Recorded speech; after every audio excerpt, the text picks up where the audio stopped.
where your consequence is not going to be paradise, a place of joy. It's going to be a place of torment, which is hell. So let me, okay. So the whole idea, Christians and Muslims agree, well, Christians agree that sin, the concept of sin is what leads to hell, right?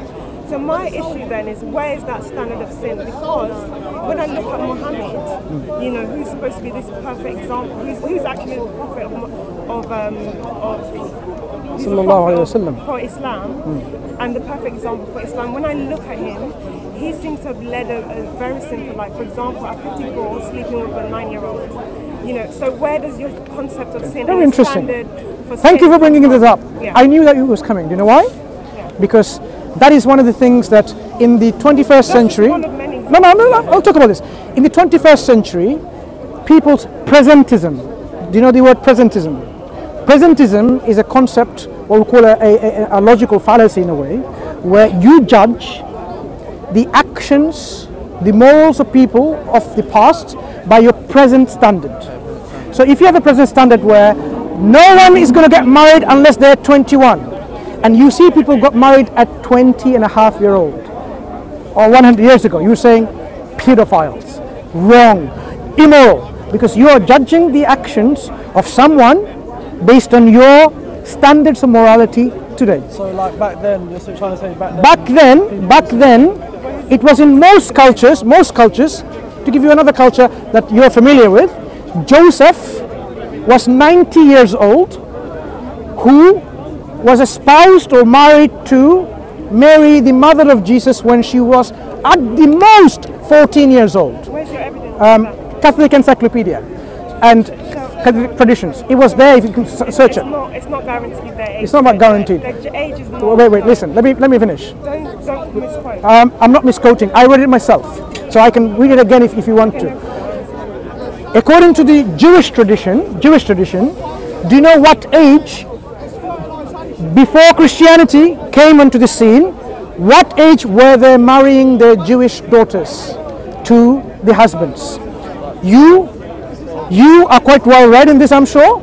Please tell us. Give me an age range. I'm not going to ask you to give me age of 12 or 13. Give me an age range where the Jewish ladies or young ladies were getting married. What age range were they married in their culture and their tradition?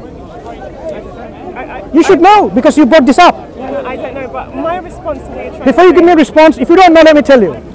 If you if you don't know, then you have to allow me to tell you. Go on. Right. I need to respond. In the Jewish tradition, they do not let their girls to go beyond a certain age. So as they become in the age of puberty, this is the age of getting ready to marry. But are Jewish the perfect standard for living? Oh, please.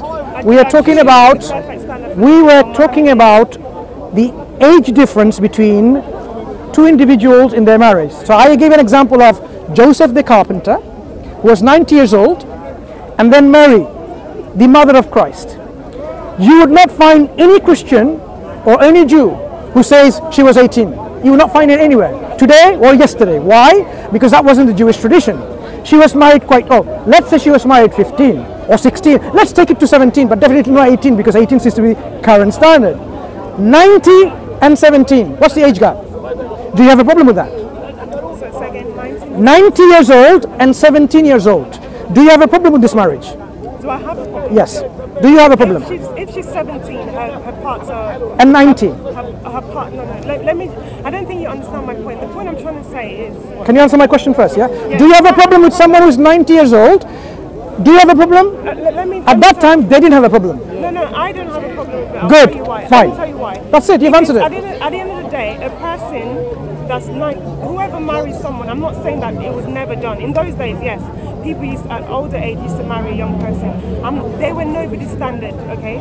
So from the Islamic belief, Muhammad is your perfect example, not for just that time, but for his time today. And what does he say when you should get married? According to the Prophet Muhammad sallallahu alaihi wasallam. Yes, very important question. He's the perfect example. No, according to his teaching, you missed the point. According to his teaching. Let me Okay, go ahead. So a 54-year-old 3-year-old marrying a 9-year-old.